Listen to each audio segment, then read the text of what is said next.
하나님의 말씀 누가복음 24장 27절에서 35절까지입니다. 이에 모세와 모든 선지자의 글로 시작하여 모든 성경에 쓴 바 자기에 관한 것을 자세히 설명하시니라. 그들이 가는 마을에 가까이 가매 예수는 더 가려 하는 것 같이 하시니 그들이 강권하여 이르되 우리와 함께 유하사이다. 때가 저물어 가고 날이 이미 기울었나이다 하니 이에 그들과 함께 유하러 들어가시니라. 그들과 함께 음식 잡수실 때 떡을 가시사 축사하시고 떼어 그들에게 주시니 그들의 눈이 밝아져 그인 줄 알아보더니 예수는 그들에게 보이지 아니하시는지라. 그들이 서로 말하되 길에서 우리에게 말씀하시고 우리에게 성경을 풀어주실 때 우리 속에서 마음이 뜨겁지 아니하더냐 하고 곧 그때로 일어나 예루살렘에 돌아가 보니 11 제자 및 그들과 함께한 자들이 모여 있어 말하기를 주께서 과연 살아나시고 시몬에게 보이셨다 하는지라. 두 사람도 길에서 된 일과 예수께서 떡을 떼심으로 자기들에게 알려주신 것을 말하더라. 아멘. 기도하겠습니다. 하나님, 주님 전에 찾아 나온 저희들을 통해서 하나님의 큰 은혜의 역사가 삶 속에 또 생활의 현장과 또 많은 사람들 가운데 전파되고 나누어질 수 있도록 이 시간도 말씀을 통해 우리가 새롭게 거듭나는 그러한 축복의 시간으로 성령으로 능력으로 함께하여 주옵소서. 예수님의 이름으로 기도합니다. 아멘. 예수 그리스도의 부활은 하나님의 능력이 사망 위에 나타난 사건입니다. 사탄 마귀가 가졌던 이 사망의 권세가 예수님을 통해서 무너져 내린 거죠. 그래서 사도 바울은 죽음아 너의 승리가 어디 있느냐, 죽음아 너의 독침이 어디 있느냐, 그렇게까지 말했습니다. 이 말씀은 죽음의 독침이 더 이상 없다는 말이죠. 더 이상 지배할 수 없게 되었다는 그런 말씀입니다. 그러니까 예수 그리스도를 통한 영생, 생명만이 역사하게 된 그 사건이 예수 그리스도의 부활의 사건입니다. 오늘은 거룩한 주일로서 우리가 매 주일 교회 나와 하나님 앞에 예배를 드리는 것은 예수님이 부활하신 부활절 날을 기념하며 새로운 은혜와 능력을 덧입어 다시금 도약하고자 하는 거룩한 뜻을 가지고 있습니다.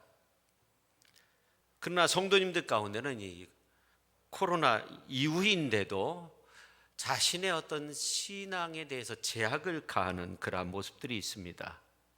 그러나 이러한 상황 속에서도 믿음을 가지고 이 자리에 나와 하나님 앞에 예배드리고 있는 우리는 이제 전혀 흔들리지 않는 믿음의 사람으로 거듭나야 될 줄로 믿습니다. 과거 코로나 바이러스로 인해서 교회마다 하나님 앞에 예배를 제대로 드리지 못할 때가 있었죠. 그때 앞으로 교회가 어떻게 될 건가 많은 사람들이 한탄하며 지냈던 적이 있는데, 그때 이 크리스천 포스트에 의하면 미국과 같은 경우는 이 코로나로 인해서 교회 문이 닫혔을 때 교회 문이 열리면 교회에 나가겠다는 사람이 전보다 훨씬 더 늘어났다고 해요. 그리고 성경 판매량이 최고치에 이르기도 했다고 합니다. 어떻게 보면 사단은 이미 패할 수밖에 없는 거죠. 코로나 바이러스도 이제 자멸할 때가 된 거죠. 이제 앞으로의 삶 속에 예수 그리스도의 승리가 저와 여러분의 승리가 되어지고 정말 능력 있게 신앙생활하고 능력 있게 살아갈 수 있는 우리 모두가 될 수 있기를 예수님의 이름으로 축원합니다. 성도 여러분, 예수님을 믿으면 부활의 권세가 내 권세가 되는 거죠. 그렇다면 예수님의 부활은 말할 수 없는 넘침을 우리에게 주는 겁니다. 은혜가 넘치고 생명이 넘치고 하늘 권세가 넘치고 넘치고 넘치니 사실은 우리가 할렐루야만을 외치면서 그렇게 살아야 되죠. 예수님 당시에도 그가 죽은 자 가운데서 살아나셨다는 천사의 음성을 듣고 많은 제자들, 예수님을 따랐던 사람들이 할렐루야, 놀렐루야 그렇게 외치면서 그렇게 지내야 했는데, 사복음서에 보니까 분위기가 그런 분위기가 아니에요. 사복음서 기자들은 이들은 넘침이 아니라 두려움이 앞섰다는 거죠. 승리의 찬양이 아니라. 그래서 이 복음서에 보니까 믿지 아니하니라, 믿지 아니하니라 계속적으로 그렇게 기록하고 있어요. 믿을 수가 없었다는 거죠. 예수님의 제자 도마는 예수님이 부활했는데 나타나지도 않았고, 여덟째 날에 제자 가운데 포함되어 있었는데 부활의 예수님을 만나고도 예수님의 창자국, 못자국을 만지고 난 다음에 나의 주 나의 하나님이라고 그렇게 고백합니다. 마태복음서 28장 17절에 있는 말씀을 보면 예수님의 11 제자들이 예수님께서 지시하신 그 갈릴리 산에 가서 부활의 예수님을 배웠고 경배하나 아직도 의심하는 자들이 있었다는 거예요. 한 사람이 아니었어요. 11 제자 가운데도 의심하는 사람들이 있었다는 겁니다. 이게 어떻게 보면 부활의 현실성이죠. 그러면 제자들이 왜 못 믿었을까? 여러분이 한번 생각해 보세요. 여러분이 알고 있는 어떤 사람이 돌아가셨다고 했는데 어느 날 갑자기 여러분 앞에 등장을 했다고 생각해 보세요. 여러분 믿을 수 있겠어요? 예수님의 제자들 가운데는 예수님이 십자가 상에서 창에 찔리고 염통에 있는 물과 피가 다 쏟아져 흘려서 죽을 때 예수님의 죽음을 확인했고, 예수님이 이렇게까지 비참하게 죽어야 되는가 정말로 울분에 차서 애통했던 그런 제자들. 그래서 제자들이 예수님이 죽었다는 사실을 확인해 줄 수 있는 장본인들이었어요. 사실은 그들은 먼저 십자가에 달려있는 예수님을 내리고, 그리고 완전히 머릿속을 찌르고 있는 피로 엉킨 그 가시면류관을 겨우겨우 벗겼을 겁니다. 그리고 대못을 뺐을 겁니다. 엄청 패인 예수님의 못자국, 창자국, 그 상처를 보았을 겁니다. 그리고 대충 피를 닦아내고 침향 섞은 모략을 부은 뒤에 예수님의 몸을 세마포로 꽁꽁 싸맸어요. 그리고 무덤에 장사 지냈습니다. 예수님이 정말 죽은 거예요. 그러니 어떻게 믿을 수 있겠어요? 소문만 들어도 믿을 수 없는데, 이들 가운데는 예수님의 시신을 감싸며 예수님의 죽음을 확인한 사람들도 있었던 거죠. 그러니 그 죽음의 현실성 때문에 믿을 수가 없는 겁니다. 그 제자들이 예수님이 부활하셨다는 이 사실을 믿을 수 없었다는 것을 성경은 그대로 기록하고 있는 거죠. 그런데 아이러니하게 예수님의 부활이 죽은 자의 부활이라는 것을 입증해 주고 있는 거예요. 기절설이 아니라는 거죠. 믿을 수 없다는 그 보도를 통해서 어떻게 보면 우리가 정말 예수님이 죽은 자 가운데서 부활하셨다는 것을 믿을 수 있는 거죠. 아이러니한 거죠. 누가복음서를 보면 부활의 예수님이 크게 영광을 받으시는 그런 모습이 아닙니다. 다시 멍에를 메고 있는 모습을 또 부각시키고 있다는 거예요. 부활의 예수님이 부활하셔서 하늘 창공을 날아다니면서 제자들을 만나거나 제자들을 설득시키거나 그런 것이 아니에요. 예수님이 다시금 십자가를 지는 모습으로 엠마오로 내려가는 그 두 제자를 만나 설득하고 있는 그 장면이 오늘 본문 말씀에 나오는 겁니다. 오늘 우리의 삶의 모습을 보면 예수님이 이미 사망 권세를 다 깨뜨리시고 부활하셨고 지금도 살아서 역사하시는데 어떻습니까? 아직도 헤어나오지 못하는 그런 모습 속에 지내는 경우가 있어요. 특히 오늘날 우리의 현실은 아직도 바이러스가 종식되지 않았습니다. 전쟁의 소문이 계속적으로 들려오고 있습니다. 러시아에 대한 규제를 풀어주지 않으면 이제 유럽에 가스를 공급하지 않겠다. 그뿐만 아니라 계속적으로 금리가 오르고 있고 원달러가 최고치를 이제 갱신하고 있고, 우리나라 대통령이 미국 국회의원들을 향해 쌍욕을 하고 그것도 해명한다고 말도 안 되는 소리를 해대고, 주식시장은 계속 침체되고 있지만 아직도 정점을 찍지 못하고 있고, 이 회복이라는 것이 정말 어려운 것 같아요. 그런데 오늘 누가가 기록한 본문 말씀을 보면 부활의 예수님이 우리에게 이렇게 말씀하고 있는 것 같아요. 내가 아직도 십자가를 지고 있으니까 걱정 마라. 너희들 절대로 버려두지 않겠다. 떠나가지 않겠다. 오늘 이제 본문에 보면 엠마오로 내려가던 제자들을 끝까지 찾아가시고 동행하시며 일으켜 세우고 있어요. 슬픔에 빠진 제자들이었습니다. 절망 속에 헤매던 제자들이었습니다. 그러나 부활의 예수님이 찾아가시고 동행하시고 말씀을 가르치시고 일깨우시고 때로는 책망도 하시고 식사도 하시고, 그러니 걱정 말고 염려하지 말고 너는 하나님이 기뻐하는 신앙으로서 서 있으라는 거예요. 비록 제자들처럼 의심하고 믿음 없어도 다시금 일으켜 세워주시는 그 부활의 예수님의 은혜가 있다는 거죠.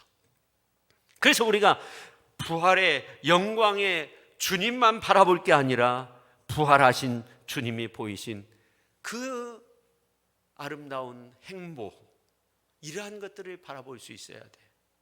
엠마오라 하루 동안 동행하신 것처럼 나를 찾아오시는 주님, 나를 일으켜 세워주시는 주님, 그래서 엠마오로 향한 두 제자가 고백한 것처럼 예수님께서 말씀을 가르치실 때 우리의 마음이 뜨겁지 아니하더냐, 내 마음이 뜨겁지 아니하더냐, 이렇게 고백하며 부활의 은혜로서 여러분의 삶이 다시금 타오르는 그러한 놀라운 충만한 역사가 가득할 수 있기를 예수님의 이름으로 축원합니다. 첫째, 부활하신 예수님은 십자가의 길을 걷는 것과 같이 내려가셨다는 거예요. 여러분, 코로나 이후로 정말 그리운 게 마스크 벗고 함께 차도 마시고 마스크 벗고 마음껏 찬양하고 예배도 드리고 그런 것 같아요. 서로의 어떤 만남을 갖는 거.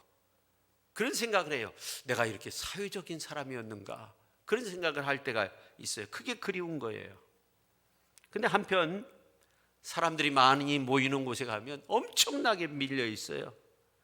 그런데 우리의 마음속에 그래도 좀 불안한 것은 왜 그래요? 이 코로나로 인해서 내가 걸리면 몸에 해로운 거 아니냐, 그런 것보다 내가 매개체가 되는 것은 아닌가, 그것이 두려운 거죠.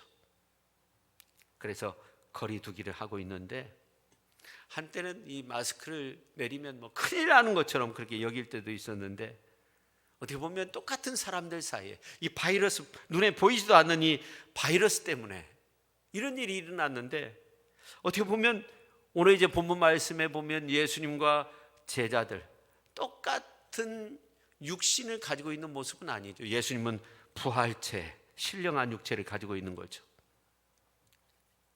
그런데 이 신령한 부활체를 가지고 있는 예수님의 모습을 사실은 성경을 통해서만 우리가 문자적으로 알 수 있는 거 아닙니까? 우리는 잘 몰라요. 우리가 죽어본 적이 없기 때문에 그렇죠. 사실 제자들뿐만 아니라 우리들도 마찬가지인데, 아마 예수님의 제자들은 더욱더 그랬을 거예요. 우리가 성경을 통해서 부활하신 예수님의 모습을 이제 간접적으로 경험하지만 예수님의 제자들은 그러지 못했어요. 마태복음서 14장 22절 이하에 보면 예수님께서 따로 이제 기도하시기 위해 산에 가셨어요. 제자들은 이제 갈릴리 호수에서 배를 타고 건너편으로 갈 때 풍랑을 만나게 되잖아요. 풍랑 만난 제자들을 보시고 예수님께서 바닷물 위를 걸어서 그 제자들이 탄 배에 가까이 올 때 어떻게 합니까? 제자들이 예수님을 보고 유령이다, 그렇게 소리치자잖아요. 어떻게 보면 예수님이 부활하셔서 제자들에게 다가오는 자체가 부담스러운 거예요. 예수님은 죽었으니까, 그렇게 아주 처참하게, 아주 분명하게 죽었으니까 무덤에 있어야 되는데 내 앞에 나타나니까 혼돈이 있죠. 그래서 예수님이 별 노력을 다 했어요. 마가복음서 16장 14절에 있는 말씀을 보면 그 후에 11 제자가 음식 먹을 때 예수께서 그들에게 나타나사 그들의 믿음 없는 거, 마음이 완악한 것을 꾸짖었다고 그렇게 말씀하고 있어요. 여러분, 그런 말도 있잖아요. 무엇은 밥 먹을 때 건들지 않는다.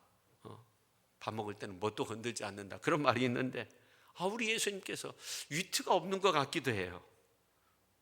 제자들이 밥 먹고 있는데 오셔가지고 믿음 없는 거 꾸짖고 밥만 나겠어요?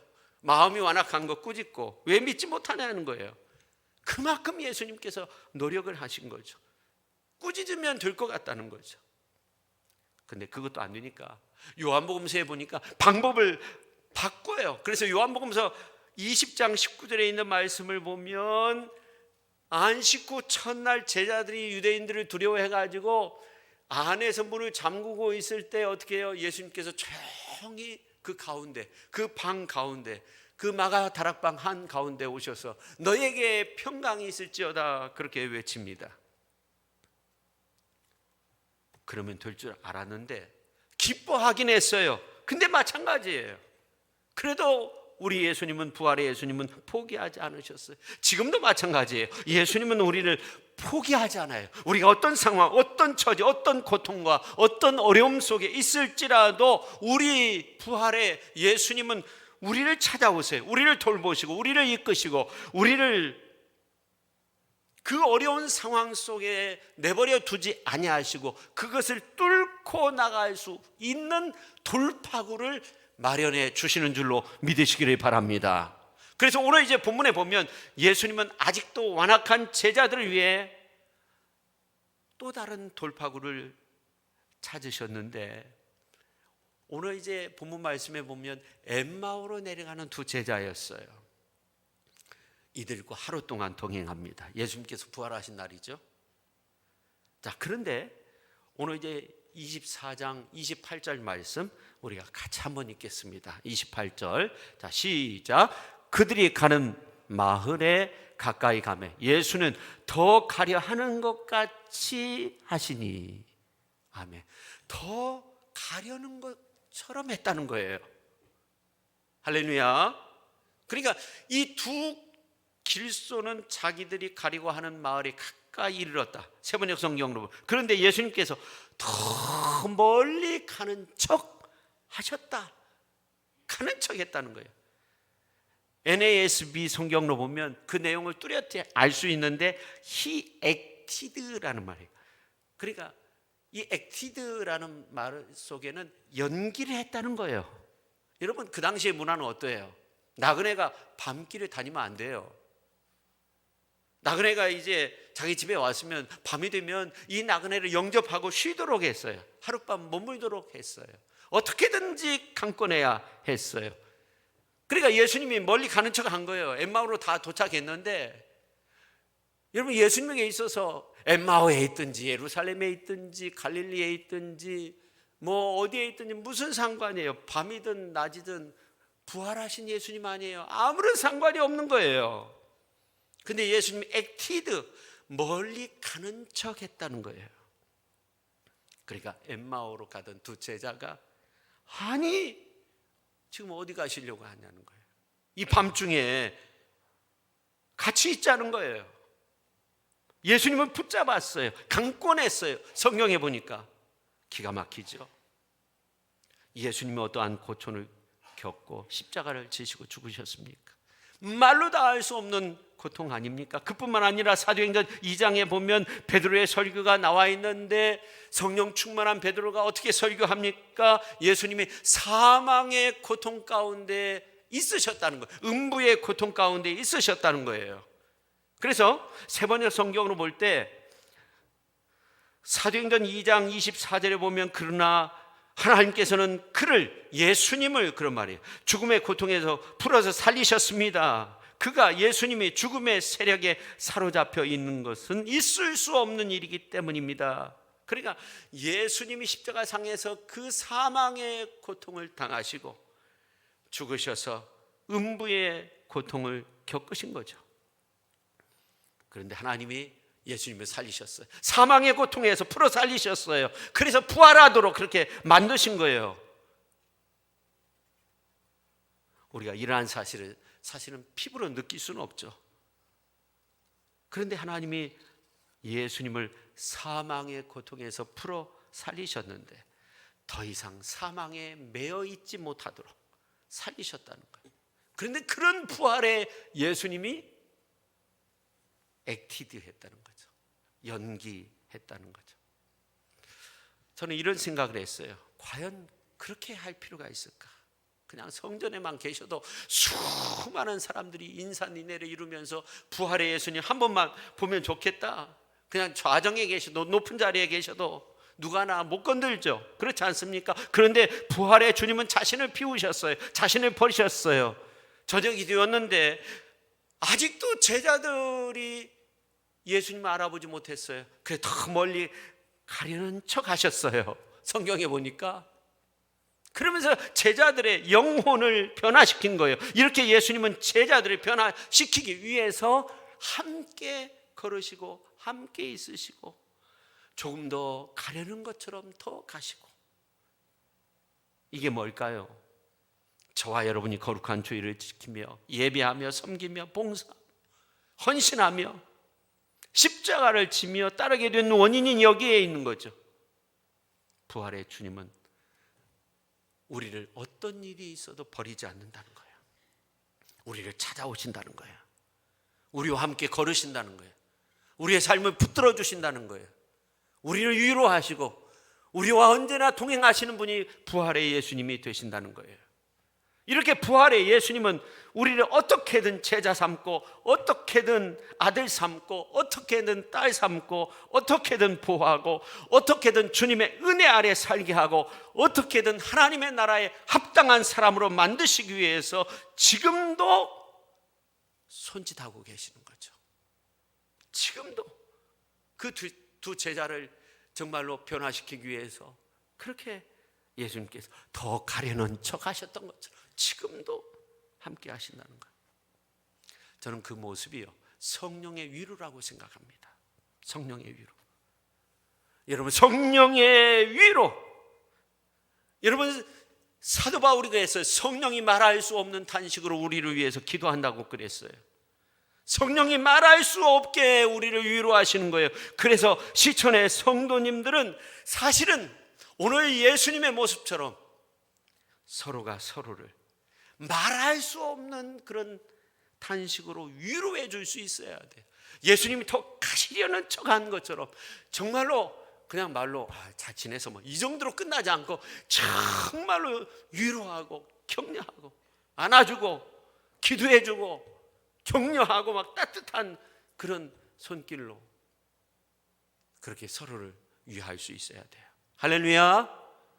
아멘 좀 크게 한번 해보세요. 할렐루야. 기도하실 때도 좀 아멘 좀 해주세요. 말씀 들을 때는 아멘을 좀 하시긴 하시는데. 할렐루야.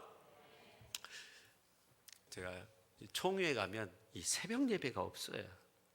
아침부터 저녁 9시까지 회의를 하기 때문에 새벽 예배가 없어요.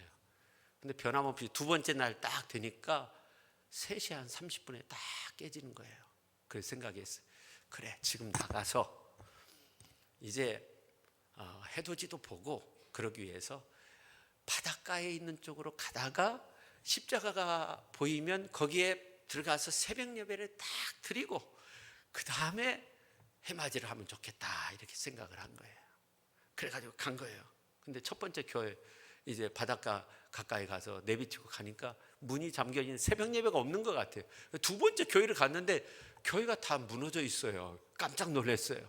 알고 보니까 아주 그냥 수십 년 만에 교회 리모델링 공사를 아주 엄청나게 크게 하는 거예요. 거의 다 그냥 틀만 남겨놓고 그 옆에 아주 멋진 식당이 있는데 거기에서 새벽 예배를 드리는 거예요. 그래서 거기서 간절히 기도하고 이제 나와서 바로 해변이 보이는데 해돋이가 보이는 거죠. 이제 경주니까. 근데 어느 장로님이 인사를 꾸벅 하는 거예요. 나중에 장로님인 줄 알았어요. 서로 오랫동안 대화를 하면서 이런 얘기 저런 얘기 하는데 정말 위로가 되고 힘을 얻게 됐어요. 성령님이 그러시는 것 같더라고요. 우리가 별 잘한 것도 없어요. 근데 우리가 주님께 조금만 잘해도요, 야, 너 진짜 잘한다. 너 정말 수고했다. 너 이제 걱정하지 말고 일어나라. 내가 너를 도와줄게. 내가 너를 영원토록 붙들어 줄게. 내가 너에게 한 언약은 영원한 거라는 거죠. 너가 어렵더라도 내가 반드시 너를 일으켜 세워줄 거야. 걱정하지 마라.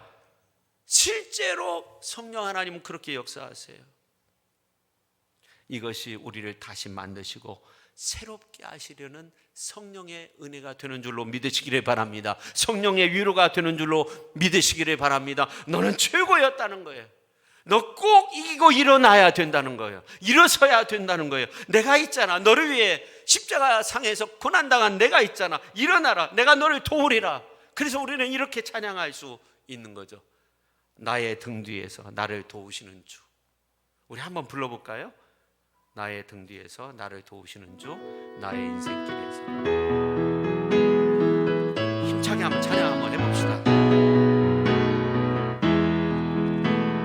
나의 등 뒤에서 나를 도우시는 주, 나의 인생길에서 지치고 고나여 매일처럼 주저앉고 싶을 때 나를 밀어주시네. 일어나 걸어라. 내가 새 힘을 주리니 일어나 너 걸어라. 내 너를 도우리. 할렐루야. 여러분, 우리가 슬픔 가운데 엠마오로 도망치던 제자들을 찾아와 하루 동안 걸으며 그들을 붙들려고 하신 그 부활의 예수님이 우리에게도 찾아오신다는 것을 알아야 돼요. 그게 보혜사 성령의 은혜인 거죠. 예수님의 분신이라고 말하고 있잖아요. 파라크레토스, 보혜사 성령으로 우리에게 다가오시는 줄로 믿으시기를 바랍니다. 그래서 여러분이 정말 힘들 때, 정말 낙심될 때 여러분 어떻게 해야 돼요? 엠마오로 내려갔던 제자들과 하루 동안 동행했던 부활의 예수님을 한번 생각해 보세요. 하루 동안만이라도 여러분의 마음을 고쳐보세요. 그래서 오늘의 승리의 성도가 되십시오. 오늘의 승리의 성도가 내일의 승리의 성도가 되는 줄로 믿으시기를 바랍니다. 그렇게 하루하루 승리하면서 살아가는 저와 여러분 모두가 될 수 있기를 예수님의 이름으로 축원합니다. 누가복음서 24장 30절에 보면 근데 더 기가 막힌 말씀이 나와 있어요. 여기 보니까 그들과 함께 음식 잡수실 때 그렇게 말씀하고 있어요.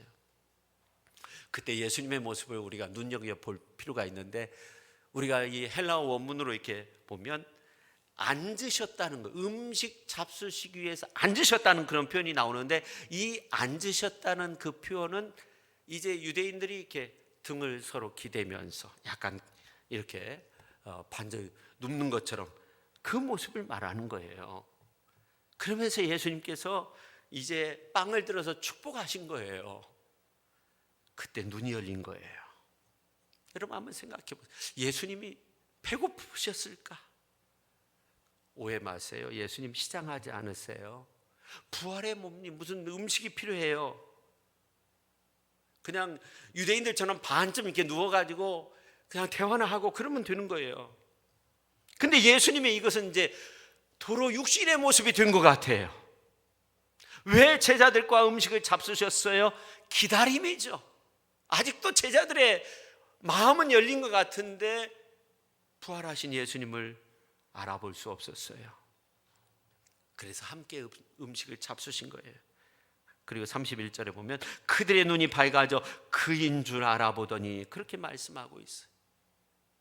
예수님이 그저 눈 뜨라고, 주님을 똑바로 보라고, 지금 너에게 기댄 나를 한번 보라고, 제자들을 기대면서 함께 잡수시고 있는 겁니다. 여러분, 우스갯소리로 그런 말 하잖아요. 식사하고 나니까 아무개 집사님이 함께 식사를 한 것이 보였던 거예요.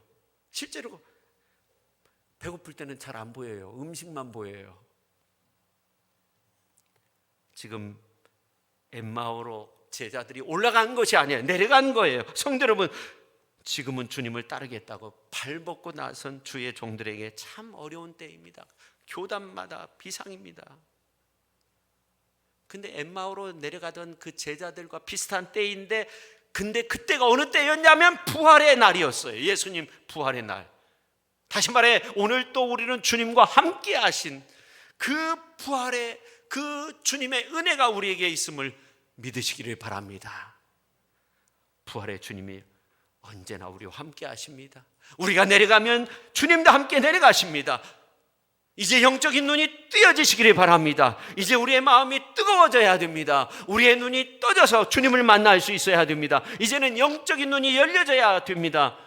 우리가 이 시간 마음의 문이 활짝 열려져서 예배 드릴 때 영적인 눈이 활짝 뜨여져서 부활의 주님, 생명의 주님, 우리의 삶을 끝까지 책임져 주시는 임마누엘의 주 예수님을 만나게 될 수 있기를 예수님의 이름으로 축원합니다. 오늘 또 나를 붙드시는 주님을 믿으시기를 바랍니다. 십자가의 은혜, 여기에서 그치는 것이 아닙니다. 부활의 예수님이 우리를 찾아오시는 것도 그것도 은혜인 겁니다. 부활의 예수님이 엠마오로 내려가는 제자들을 찾아 십자가의 길을 걷는 것처럼 하룻길을 함께 걸어가신 그 길도 은혜의 길입니다. 부활의 예수님이 엠마오로 내려가는 십자가의 그 길도 우리를 진정 성도 되게 하고 은혜로서 살아갈 수 있는 그 능력이 되는 줄로 믿으시기를 바랍니다. 두 번째, 부활의 예수님은 성령으로 돌파하셨다는 거예요. 여러분, 코로나 팬데믹 이후에 새 시대가 도래했다, 그런 생각을 많이 하게 되잖아요. 이제 종말이 되었다, 이런 것이 아니라 뭔가 새로워져야 된다는 거예요. 교회도 뭔가 새로워져야 된다는 거예요. 그래서 유튜브 방송도 하고 거점 선교도 하고 교회 와서 함께 막 힘차게 찬양 중심의 예배를 드리려고 시도하고 있고, 뭔가 친교가 이제 좀 어려우니까 뭔가 강조점이 필요한 그런 시점이 됐어요. 우리 선배 목사님들이 하신 목회, 이제 그전에는 그게 정답이었어요. 정답이 보였어요. 아, 이렇게 하면 된다. 그러나 이제 정답이 없어요. 새로운 길을 가게 됐어요. 여러분, 우리 기장교단은요, 신학대학원에 가면요, 올해부터 이제 운동이 시작됐는데 뭐 지금 다 이루어진 건 아닌데, 신학생이 부족하니까 전액 장학금을 준다는 거예요. 아직은 뭐 이제 시도 단계지만. 그래서 저는 우리 성도님들도 한 번씩 가보면 좋을 것 같아요. 신학을 공부한다는 거 참 좋은 일입니다. 전액 장학금 준다는데 한 번씩 가보면 좋을 것 같아요. 근데 정말 이 새로운 어떤 목회적 환경에서 지내고 있는데 우리가 어떤 결정을 하느냐 참 중요해요. 그래서 우리가 지금은 영적인 개척자라는 그런 어떤 이름을 붙이고 싶어요. 그런 마음으로 우리가 지내야 되는데, 우리 성도님들도 마찬가지. 뭐 교역자만, 목사님만 그런 것은 아니에요. 성도 여러분, 우리가 예수님의 모습을 보면 이 돌파구를 찾았다는 것을 알아야 돼요. 이 돌파구가 필요한 때 우리 예수님의 모습을 보니까 이 십자가 시대가 아니에요. 부활의 시대예요. 부활의 예수님이 이제 새로운 시대를 열면서 돌파구를 찾았다는 거예요. 복음서를 보면 알 수 있는데 마태는 그 돌파구를 지상대명으로서 표현하고 있어요. 그래서 마태복음서 28장 18절부터 20절에 있는 말씀을 보면 맨 마지막 부분에 이제 하늘과 땅의 모든 권세를 내게 주셨으니 그러므로 너희는 가서 모든 민족을 제자 삼고 아버지와 아들과 성령의 이름으로 세례를 붓고 내가 너에게 분부한 모든 것을 가르쳐 지키게 하라. 볼지어다 내가 세상 끝날까지 너희와 항상 함께 있으리라. 그런 지상 대명을 말씀하고 있어요. 그 지상 대명을 통해서 돌파구를 찾고자 했어요. 근데 마가는 그것을 믿음으로 정의합니다. 그래서 마가복음은 16장까지 기록이 되어져 있는데 믿음에 대해서 강조하고 있어요. 그래서 16절에 있는 말씀을 보면 믿고 세례를 받는 사람은 구원을 받는다는, 믿지 않는 사람은 정죄를 받으리라 하면서 믿는 자에게 표적이 따른다는 거예요. 내 이름으로 귀신을 쫓아내며 새 방언을 말하며 뱀을 집어올리며 무슨 독을 마실지라도 해를 받지 아니하면 병든 사람에게 손을 얹은 즉 나은다는 거예요. 그만큼 믿음을 강조하고 있는 겁니다. 사도 요한은 요한복음서를 통해서 사랑을 강조했어요. 요한복음서 맨 끝부분에 있는 말씀을 보면 요한의 아들 시몬아, 네가 이 사람들보다 나를 더 사랑하느냐 그렇게 묻고 있어요. 그렇게 물으시다가 또 이제 요한의 아들 시몬아, 네가 나를 사랑하느냐, 전부 3번씩이나 그렇게 물으시잖아요. 사도 요한은 예수님의 돌파구를 사랑해서 찾고 있는 거죠. 근데 누가는 달라요. 누가는 부활의 예수님이 2가지를 통해서 돌파구를 제시했다고 보는데, 하나는 말씀입니다. 말씀. 여러분, 시리에 차 있는 엠마오로 내려가던 2 제자에게 부활의 예수님이 창 짜고 못 짜고 보여준 거 아닙니다. 오늘 이제 25절에서 27절에 있는 말씀을 보면 선지자들이 말한 모든 것을 마음에 더디 믿는 자들이여 하며 책망을 하고 있어요. 그러면서 27절에 있는 말씀을 보면 우리가 27절 말씀 같이 한번 읽겠습니다. 시작. 이에 모세와 모든 선지자들 글로 시작하여 모든 성경에 쓴 바 자기에 관한 것을 자세히 설명하시니라. 말씀 듣고 깨달으라는 거예요. 기록된 말씀을 믿으라는 거예요. 그러니까 글로바와 다른 제자가 어떻게 됐어요? 길에서 우리에게 말씀하시고 우리에게 성경을 풀어주실 때 우리 속에서 마음이 뜨겁지 아니하냐? 마음이 뜨거워진 거예요. 여러분, 세상에서 가장 뜨거운 불이 뭔지 아세요? 말씀의 불입니다. 하나님은 말씀으로 세상 만물을 지으셨습니다. 하나님은 말씀으로 지금도 준행하고 계십니다. 놀라운 에너지입니다. 말씀의 불이 가장 뜨거운 거예요. 저는 지금이 우리가 말씀을 통해서 뜨거워질 수 있는 기회이다. 여러분, 말씀으로 타오르시기를 주님의 이름으로 축원합니다. 말씀으로 타오르고 또 타오를 수 있어야 돼요. 그리고 또 하나가 성령이라는 거예요. 성령을 통해서 돌파구를 찾았어요. 말씀뿐만 아니라 성령을 통해서요.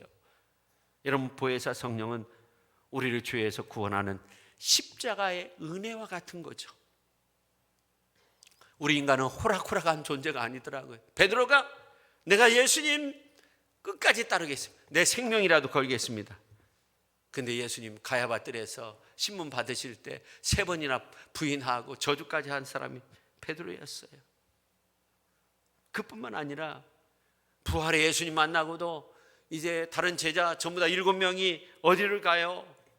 사명이고 뭐고 다 팽개치고 디베랴 바다에 가서 물고기나 잡자 하고 물고기 잡았어요. 그러니 사도 바울이 성령도 말할 수 없는 탄식으로 우리를 위해서 간구하신다는 거예요. 말할 수 없는 탄식으로.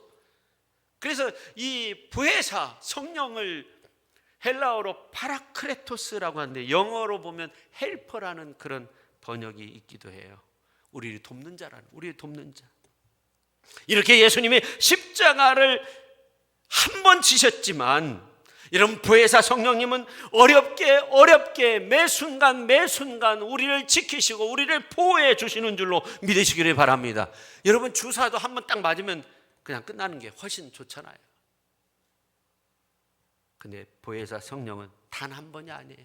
평생토록 함께 해주고 도와주고 이렇게 세워주고 곁길로 가면 바른 길 가도록 이끌어주고 용기 주고 사명의 자리 다시 찾게 해주고 얼마나 어렵겠어요. 어떻게 보면 십자가 중에 십자가죠.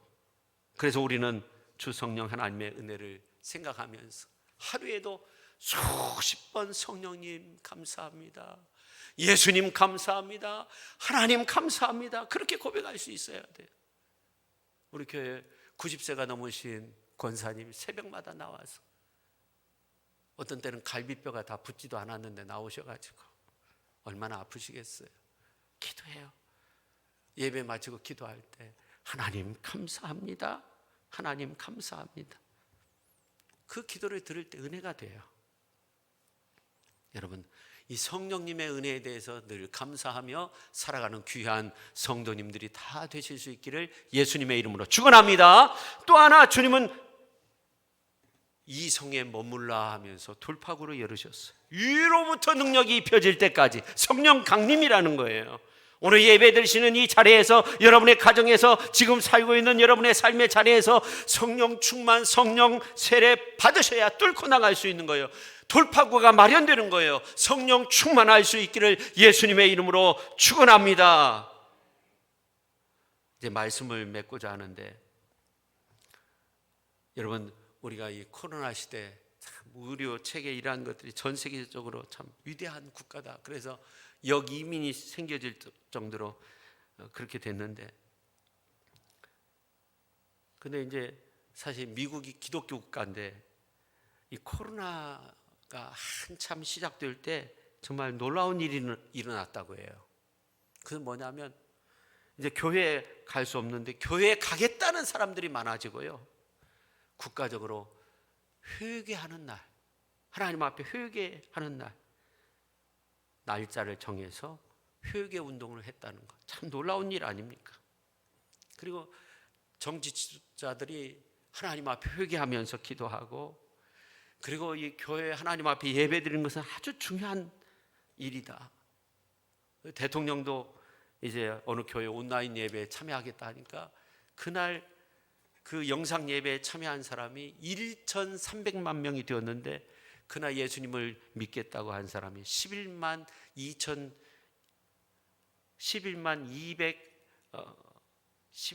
207명이었다고 합니다. 그러니까 대단한 거죠. 11,207명이었다고 해요. 여러분, 이 환난 때 누구를 찾았느냐 하는 것 중요하죠. 하나님을 찾아야 돼. 의료 체계가 우수하고 선제적으로 뭘 하고, 근데 교회가 타겟이 된 적이 있어요. 그 다시금 이제 참 교회가 일어서기 위해서 십자가를 짊어져야 되는 이러한 상황인데, 지난번 모 당 대표가 아주 기회한 선거가 치러졌다고 하던데, 선거판이 정말 이상했잖아요. 우리가 그게 뭐 얼마 됐습니까? 신천지, 무속, 우상 세력들이 판을 치는 그런 어떤 모습 속에서 지내왔는데, 여러분, 우리가 코로나 걸렸다고, 코로나에서 나았다고, 코로나 안 걸렸다고 천국 가고 그런 건 전혀 관계가 없어요.